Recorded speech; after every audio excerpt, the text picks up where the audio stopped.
আপনি একটা ভোট দিয়ে 18 কোটি মানুষের নামাজের সওয়াব, একটা ভোট দিয়ে 18 কোটি মানুষের নামাজের সওয়াব।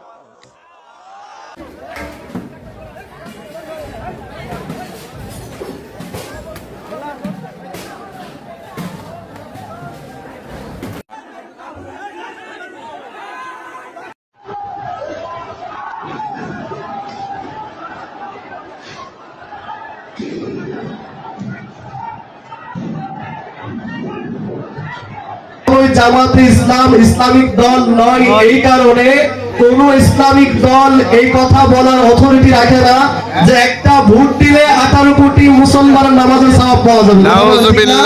তাহলে বোঝা গেল তাদের শুরুটাই ভণ্ডামি এবং মুনাফিকি দ্বারা, শুরুটাই কি ভণ্ডামি এবং মুনাফিকি দ্বারা। তাদের আমি আমাদের মা বোনদেরকে নিয়ে যে বিশ্রী ভাষায় কথা বলেছে, এতে প্রমাণ করে তারা দেশের সার্বভৌমত্ব বিরোধী। কথা বলেন ঠিক না? তাদের 71-এর যে চিত্র ছিল 2026-এ এসেও জামাতের আমিরদের একই চিত্র আমরা দেখতে পাই। কথা বলেন ঠিক না? পাশাপাশি আরেকটি বিষয়, তারা আমাদের হিন্দু ভাইদের, বিধর্মী ভাইদের মনকে নরম করার জন্য একটি কাজ করেছে, সেটা কি দুর্গা পূজায় প্রত্যেকটা মন্দিরে তারা পাহারা দিয়েছে। আচ্ছা, আমি আপনাদের বিশেষ করে আমাদের গুণীজন উপস্থিত, আমি যদি আমার বাড়িতে দরজা খুলে বাহিরে যদি আমার মূল্যবান জিনিস থেকে ঘুমাইলে যদি এগুলো যদি চুরি না হয়, তাইলে আমার কি বাড়ি পাহারা দেওয়ার দরকার আছে? কথা বলার দরকার আছে? তাহলে এই মন্দিরে বিগত দিনে তো ভাঙচুর হয় নাই, অত্যাচার হয় নাই, তাইলে কারা মন্দিরে অগ্নিসংযোগ করছে, কারা ভাঙচুর করছে? বোঝা যায় তারাই চুরি করে, তারাই পাহারা দেয়। কথা বলে ঠিক। সুতরাং এতে স্পষ্ট, জামাত ইসলামের নাম দিয়ে মূলত তারা এই দেশে ইহুদিবাদ, খ্রিস্টানবাদ প্রতিষ্ঠিত করতে যাচ্ছে এবং তারা এদেশের সুফিবাদী মুসলমান যারা আছেন তাদেরকে ধোঁকা দেওয়ার চেষ্টা করছে।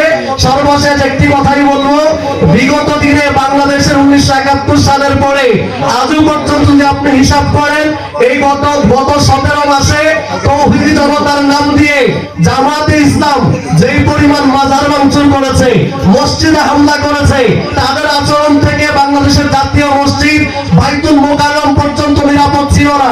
সেখানেও তারা জুতাই ডায়েরি করছে না?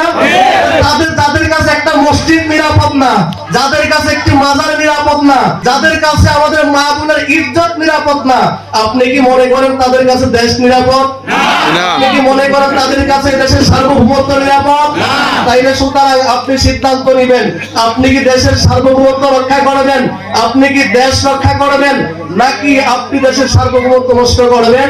সর্বোপরি একটি কথাই বলবো, ভোট আমাদের প্রত্যেকের নাগরিক আমানত, প্রত্যেকটা আমানতের হিসাব আমাদেরকে আল্লাহর কাজ করে দিতে হবে।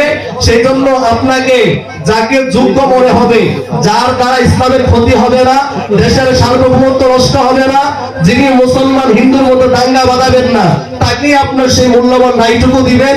সেই হিসাবে আমরা বলতে পারি আমাদের এলাকার কৃতি সন্তান মুশফিকুর রহমান স্যার অবশ্যই তিনি একজন যোগ্য ব্যক্তি। কথা বলেন ঠিক কি? আমরা আগামী 12 তারিখ দ্বারের শীষে ভোট দিয়ে আমাদের এলাকার কৃতি সন্তান আমাদের স্যারকে জয়যুক্ত করব এবং আমি চাই আমাদের গোটা দরকার ইউনিয়নের ভিতরে আমরা দরকার গ্রাম থেকে সর্বোচ্চ দ্বারের শীষে ভোট দিয়ে আমরা প্রমাণ করব আমরা দরকারের মানুষ, সুন্নি মানুষ। কথা বলেন ঠিক না? আমরা কোন জামাতে ইসলাম নামের ভণ্ড মুনাফিককে ভোট দেব না। কথা বলেন ঠিক না?